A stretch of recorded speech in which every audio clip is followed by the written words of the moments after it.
السلام علیکم، میرا نام ذیشان عثمانی ہے۔ آج کی اس چھوٹی سی ویڈیو کا عنوان ہے نقل نیکیاں، یعنی نیکیوں کی نقل کرنا۔ ذہین آدمی کے ساتھ بہت سارے پرابلم ہوتے ہیں۔ اس میں ایک پرابلم یہ ہوتا ہے کہ اس کی طبیعت بڑی حساس ہو جاتی ہے، وہ چیزیں فیل کرتا ہے جو عمومی طور پہ ایک عام آدمی جو مزے سے زندگی گزار رہا ہوتا ہے اس کو فیل نہیں ہوتی۔ خیر، اس دفعہ پاکستان کی ٹرپ کے اوپر ایک جملہ متعدد بار سننے کو ملا، اور یہ ایوریج کے حساب سے بہت زیادہ مرتبہ سننے کو ملا۔ ایک عام گفتگو میں جملہ اتنی مرتبہ آنا نہیں چاہیے تھا، لیکن یہ بار بار پیش آتا رہا، اور وہ جملہ یہ تھا، اصل نیکی تو یہ ہے۔ اچھا، میں بڑا پریشان ہوا، میں نے کہا یہ کوئی شاید نیکی کی نئی ڈیفینیشن بن گئی ہے، اسلام کا ملک میں نیا ورژن آ گیا ہے، ہو کیا رہا ہے؟ تو میں بڑے غور سے ان کی بات سنتا تھا وہ کہنا کیا چاہ رہے ہیں۔ لوگوں نے مجھ سے کہا اصل نیکی تو یہ ہے کہ لوگوں کو خوراک دی جائے، اچھی بات ہے۔ اصل نیکی تو یہ ہے لوگوں کو کپڑا دیا جائے سردی کے اندر۔ اصل نیکی تو یہ ہے کہ کورونا کے اس دور کے اندر لوگوں کا علاج کیا جائے۔ اصل نیکی تو یہ ہے کہ خدا کا گھر مسجد بنائی جائے۔ اصل نیکی تو یہ ہے کہ جانوروں کا خیال رکھا جائے۔ اصل نیکی تو یہ ہے کہ درخت لگایا جائے اور انوائرمنٹ کا خیال رکھا جائے کہ اس ملک میں، اس دنیا میں ہم رہتے ہیں اس کا بھی کوئی حق ہے کہ نہیں ہے۔ اصل نیکی تو بھائی یہ ہے کہ بیوی بچوں کے ساتھ اچھے طریقے سے رہا جائے۔ اصل نیکی تو یہ ہے کہ مالی معاملات اچھے کیے جائیں۔ اصل نیکی تو یہ ہے کہ لوگوں کا خیال رکھا جائے۔ ہاں، یہ نماز، روزے، صوم، زکوٰۃ، یہ تو رب جانے تے رب کے بندے، یہ تو انفرادی معاملہ ہے۔ یہ تو نہ پڑھ لی نہیں پڑھی، اللہ جانے، اللہ کا بندہ جانے۔ اب اگر نماز نہیں پڑھا تو کم سے کم چوری تو نہیں کر رہا نا، کم سے کم زنا تو نہیں کر رہا نا، کم سے کم کسی کا دل تو نہیں دکھا رہا نا، دھوکہ تو نہیں دے رہا نا۔ اور یہ بات بڑی اچھی لگتی ہے شروع میں، اسپیشلی ہم پڑھے لکھے بچوں کو تو بڑی اچھی لگتی ہے، بڑی لاجیکل انالیٹیکل بات ہوتی ہے۔ لیکن اگر آپ غور سے دیکھیں تو ان تمام اصل نیکیوں کے پیچھے آپ کو ایک چیز ملے گی، اور وہ ایک چیز ہوگی ضمیر کی ملامت۔ سود پہ کاروبار کیا ہے اور سر سے پاؤں تک سود میں بھرے ہوئے ہیں۔ اب ظاہر بات ہے وہ نفس لوامہ کہیں نہ کہیں بیچارہ ہلکا تھوڑا بہت زندہ ہوتا ہے، پھڑک رہا ہوتا ہے نا، تو وہ ضمیر کا چوکے مارتا ہے رات میں۔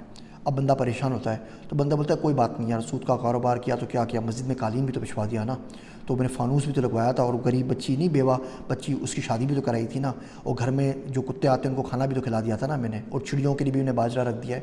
تو ان تمام اصل نیکیوں کے پیچھے آپ آئیں گے نا تو کہیں نہ کہیں ضمیر کی ملامت اور کچوکا ملے گا، ان تمام خباثتوں کا، ان تمام بدعمالیوں کا جو زندگی بھر سے کرے آ رہے ہیں اور کرتے چلے جا رہے ہیں۔ یہاں میں کہیں پر بھی ڈسکاؤنٹ نہیں کرنا چاہوں گا ان کے نیک اعمال کو۔ کھانا کھلانا بہت اچھی بات ہے، بہت سے لوگ نہیں بھی کھلاتے، کھلا رہے، اللہ ان کو اور دے، بڑی اچھی بات ہے، شاید اس نیکی کی وجہ سے باقی نیکیوں کی توفیق بھی مل جائے۔ لیکن یہ بات جو یاد رکھنے کی ہے، جو پتے کی ہے، وہ یہ ہے کہ آپ کی نیکیوں کے پیچھے دیکھیں کیا ہے، وہ نفس کی ملامت ہے، وہ آپ کی اپنی عقل ہے، یا اللہ کی وحی ہے۔ ہر وہ نیکی جس کے پیچھے اللہ کی وحی آپ کو نہیں ملے، جس کے پیچھے قرآن و سنت آپ کو نہیں ملے، وہ نیکی آپ کو مروا کے چھوڑے گی۔ وہ نیکی ایک نہ ایک دن بدی میں کنورٹ ہو جائے گی، وہ نیکی ایک نہ ایک دن شرم میں مبتلا کرے گی۔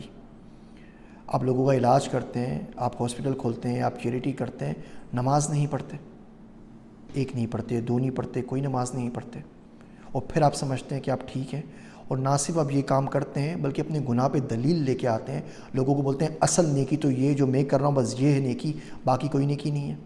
میں نے وہ آرٹیفیشل انٹیلیجنس کا کورس پڑھایا النافع کے اوپر، تو تفسیر بھائی ہیں ڈاکٹر تفسیر کراچی یونیورسٹی کے، انہوں نے بڑا اچھا لیکچر دیا NLP کے اوپر، نیچرل لینگویج پروسیسنگ کے اوپر۔ تو انہیں ہاتھی کی مثال سے شروع کیا کہ گاؤں میں سارے اندھے ہوتے ہیں اور ہاتھی آ جاتا ہے، کسی کے ہاتھ میں ٹانگ آتی ہے تو کچھ ہاتھی کو سمجھتا ہے، کسی کے ہاتھ میں پونچھ آتی ہے، پیٹ آتا ہے، کان آتا ہے، سونڈ آتی ہے، دانت آتے ہیں۔ تو اسی طرح ہم نے نیکی کے ورژن بنائے ہوئے کہ یہ والی نیکی اور یہ والا ورژن اور یہ والا ورژن، یہ والا ورژن، یہ سارے کا سارا ایک ہی ہے، لیکن اس میں جو فوقیت ہے نا وہ پیچھے وہی کی ہے۔ تو تمام لوگوں سے مل کے میں یہی کہتا تھا کہ چھوڑیں اصل نیکیوں کو، حضرت نہیں کرنی اصل نیکیاں، آئیے نقل نیکیاں کرتے ہیں۔ وہ نیکیاں کر لیتے ہیں جو اللہ کے نبی صلی اللہ علیہ وسلم نے کی، وہ دعائیں مانگ لیتے ہیں جو سنت میں آئی ہیں، وہ نیکیاں کر لیتے ہیں جو صحابہ کرام رضی اللہ تعالیٰ نے کی ہیں، نقل کر کے پاس ہو جائیں گے۔ بچپن میں بھی ہم سکھر میں پڑھتے تھے نا، آپ کو پتہ ہے نقل چلتی تھی، کچھ پڑھ لیا، کچھ نقل کر لی، پاس ہو گئے، تو بچپن سے وہی نقل کی عادت پڑی ہوئی ہے۔ تو آئیں نیکیوں کی بھی نقل کر لیتے ہیں، جو انہوں نے کی وہ کر لیتے ہیں، بالکل کاپی پیسٹ، ایک زیر زبر کا بھی فرق نہیں کریں گے۔ جو جیسا اسلام انہوں نے سمجھا، اب تھک گئے ہیں یار، 1400 سال ہو گئے، اسلام کے نئے نئے ورژن سن کے، نئی نئی ڈیفینیشن سن کے جو کہہ دیا اللہ کے نبی صلی اللہ علیہ وسلم نے، حضرت رسالت پناہ نے، بس کافی ہو گیا. جو صحابہ کرام نے بتا دیا بس بہت ہو گیا. جو علماء کرام نے بتا دیا، بڑے بزرگوں نے بتا دیا نا پہلے، بس بہت ہو گیا. بار بار ورژن کون چینج کرے، بس وہ کرتے رہتے ہیں. پہلے بھی نقل کرتے رہے، اتنے زیادہ ذہین ہے بھی نہیں، اب بھی نقل کرتے ہیں. تو یہ نیکیوں کی نقل کرتے ہیں، اصل سے بچنے کی کوشش کرتے ہیں. یہ اصل نیکیاں ہمارے معاشرے میں امڑ آئی نا روز کے حساب سے، یہ مار ڈالیں گی. وہ امتیاز ساگر کی نظم یاد آ رہی ہے، وہ سن لیجئے کہ میری ہم رکاب ہیں وحشتیں، میری وحشتوں کو قرار دے. میری ہم رکاب ہیں وحشتیں، میری وحشتوں کو قرار دے. مجھے مہر و ماہ سے کیا غرض، مجھے بھیک میں میرا یار دے.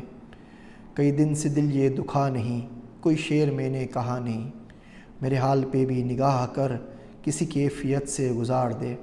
میں ہزار بشتہ دیا رہوں، سر دشت میں بھی جلا رہوں. میری کونپلوں کو بہار دے، میرے رنگ روپ کو نکھار دے. میری باتیں سننے کا شکریہ. آپ سب کا ذیشان عثمانی.